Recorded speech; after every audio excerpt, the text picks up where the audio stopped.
नमस्कार.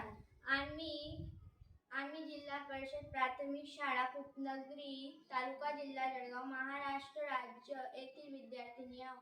आम्ही कडुलिंबाचा पाला व त्यात भीमसेन कापूर वापरून कीटकनाशक औषध बनवले आहे. ते कसे बनवले आपण बघूया. कडुलिंबाचा पाला व त्यात भीमसेन कापूर टाकावे आणि मिक्सर मध्ये फिरवले.